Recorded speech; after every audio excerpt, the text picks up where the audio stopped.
கி. வீரமணியின் பிறந்த நாளை முன்னிட்டு வயது வளருகிற அளவு அறிவு வளர்ந்துள்ளதா என இந்த காணொளியில் காண்போம். நம் சேனலை சப்ஸ்கிரைப் செய்து ஆதரவு தாருங்கள். உங்கள் ஆதரவு நமக்கு ஊக்கமளித்து இன்னும் நம் பங்களிப்பை சிறப்பாக செய்ய உதவும். நன்றி. இனி காணொளி. ஒரு 20 ஆண்டுகளுக்கு முன் துக்ளக் பத்திரிகைக்காக கி. வீரமணியை பேட்டி எடுத்தார். அந்த பேட்டியில் கேட்கப்பட்ட கேள்விகளுக்கு கழுவுகிற நீரில் நழுவுகிற மீனாக நழுவிய கி. வீரமணியின் பதில்களை பார்ப்போம்.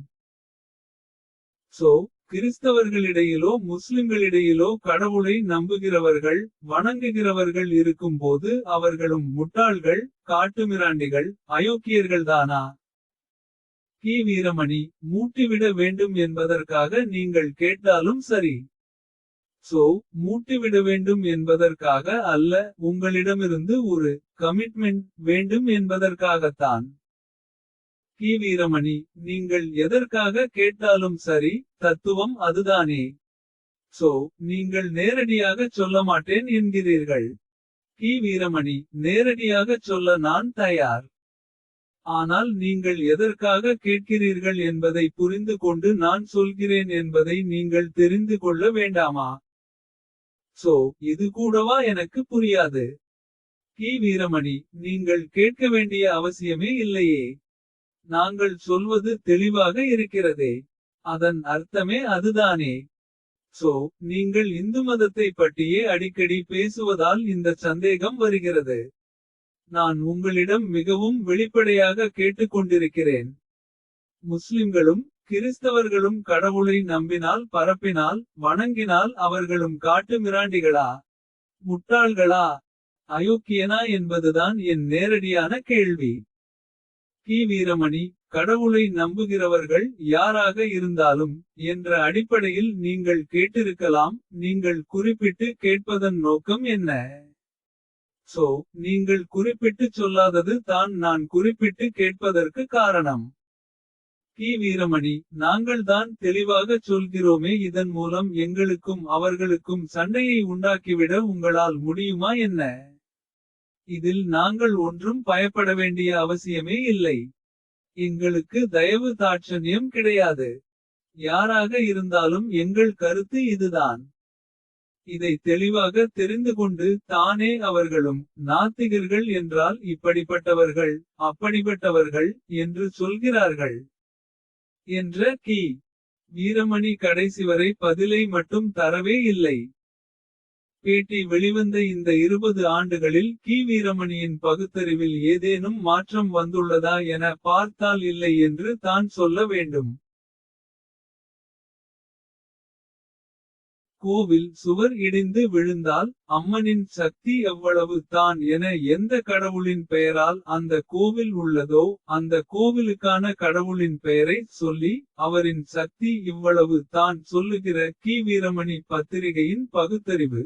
தேவாலயமோ பள்ளிவாசலோ இம்மாதிரியான விபத்தில் சிக்கினால் கர்த்தர் இயேசு சக்தி இவ்வளவு தான் அல்லாவின் சக்தி இவ்வளவு தான் என கூறாமல் தப்பித்ததிலிருந்தே கி. வீரமணியின் பகுத்தறிவு இன்னும் சிறுபான்மை சமூகத்தினரை பார்த்தால் அச்சம் மடம் நாணம் பயிர்ப்புடனேயே உள்ளது என்பதனை அறிகிற முடிகிறது.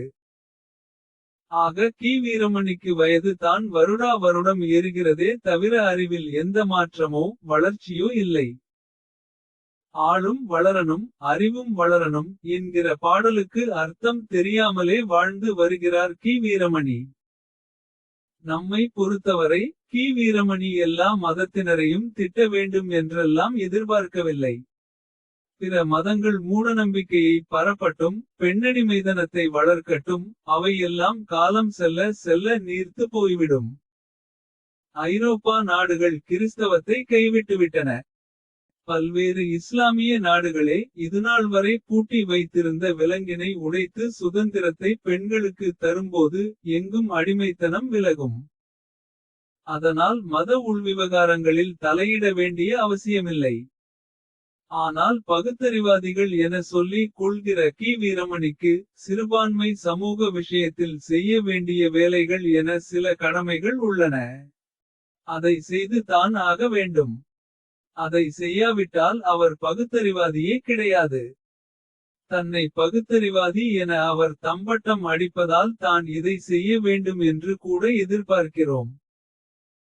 இன்றைக்கு பாதிரியார்களின் பாலியல் வன்கொடுமைகள் பற்றி செய்தி வராத நாளே இல்லை என்கிற அளவுக்கு அன்றாடம் கிறிஸ்தவ பாதிரிகளின் பாலியல் வன்புணர்வு குற்றச்செயல்கள் அரங்கேறுகின்றன. கன்னியாஸ்திரியையும் கெடுக்கிறான். படிக்கிற குழந்தையையும் கெடுக்கிறான். எந்த செய்தியும் கி. வீரமணியின் கண்களுக்கு தெரியவில்லையா? ஈரோட்டு கண்ணாடி குற்றங்களை மதத்தால் நிகழும் அயோக்கியத்தனங்களை கண்டிக்கவா அல்லது கண்டு கொள்ளாமல் போகவா? கி. வீரமணி ஏனைய குற்ற நிகழ்வில் மதம் பார்ப்பது கண்டிப்பது போல் பாலியல் வன்கொடுமையை கண்டிக்கவும் மதம் பார்த்தால் அதைவிட பெரிய அயோக்கியத்தனம் வேறுண்டா? அவனை விட பெரிய அயோக்கியன் எவனுமுண்டா? நீங்கள் பிற மதக்கடவுள்களை முட்டாள் என சொல்கிறீர்களா? காட்டுமிராண்டி என சொல்கிறீர்களா அல்லது அயோக்கியன் என சொல்கிறீர்களா என்றெல்லாம் கவலை இல்லை. பெண்களை சீரழிக்கிறவன் கிறிஸ்தவ பாதிரியார் என்கிற ஒரே காரணத்திற்காக பகுத்தறிவாதி என சொல்லி கொண்டும் பெட்டி பாம்பாய் அடங்கி போகிறீர்களே. அந்த அயோக்கியத்தனத்தை, அந்த பித்தலாட்டத்தை தான் மாபெரும் அயோக்கியத்தனம், மன்னிக்க முடியாத பித்தலாட்ட குணம் என்கிறோம். இந்த விஷயத்தில் சொந்த மதத்தை சேர்ந்தவன் கூட மதங்களை கடந்து விமர்சிப்பான். சாமியாருக்கொரு நீதி, பாதிரியாருக்கொரு நீதி என பேசாதபோது பகுத்தறிவாதி கி. வீரமணி எவ்வாறிருப்பது வெட்கக்கேடல்லவா? மானக்கேடல்லவா? எப்படி கி. வீரமணி கிறிஸ்தவர்களின் பாலியல் வன்கொடுமை விஷயத்தை கண்டிக்காமல் இருக்கிறாரோ அதே போல் முஸ்லிம்களின் பயங்கரவாத விஷயத்தை பற்றி பேச வேண்டும் என்றாலும் அடக்க ஒடுக்கமாய் ஆகிவிடுகிறார். பல 100 பேரை கொன்று குவித்த பயங்கரவாத தாக்குதலை பற்றி பேச உட்களுக்கென்னையா தயக்கம்? இதுவரை கி. வீரமணி எந்த ஒரு பயங்கரவாத தாக்குதல்களையும் நேர்மையாக, முழுமையாக கண்டித்ததில்லை. மத வன்முறை என கேள்விப்பட்டாலே தாக்கியவன் எந்த மதத்தை சேர்ந்தவன் என பார்த்த பிறகே கி. வீரமணியின் பேனா அறிக்கை எழுத திறக்கிறது. இந்த அயோக்கியதனத்தை தான் தவறு என்கிறோம். மற்றபடி கி. வீரமணி சிறுபான்மை சமூக கடவுளர்களை விமர்சித்தால் என்ன? விமர்சிக்காவிட்டால் தான் என்ன? வாய் திறந்தே ஆக வேண்டிய விஷயத்திற்கு வாய் திறந்தால் போதுமானது. ஒரு மனிதனுக்கு அடக்க ஒடுக்கம் தேவை தான். ஆனால் அது எளிமையான குணமாக அடையாளப்படுத்தப்பட வேண்டுமே தவிர பயந்து சாவது போல் இருந்துவிடக்கூடாது. பகுத்தறிவாதிகளுக்கென்று ஒரு கெத்து உள்ளது. கி. வீரமணி அச்சமின்றி அந்த கெத்தை காட்ட வேண்டும். ஈவே ராமசாமியே காட்டாத கெத்து கி. வீரமணியாவது காட்ட வேண்டும் என இந்த பிறந்த நாளில் அவர் காதில் போட்டு வைப்போம். காதில் வாங்கியதை செயல்படுத்துவாரா என்பதை அடுத்த பிறந்த நாளில் பார்ப்போம்.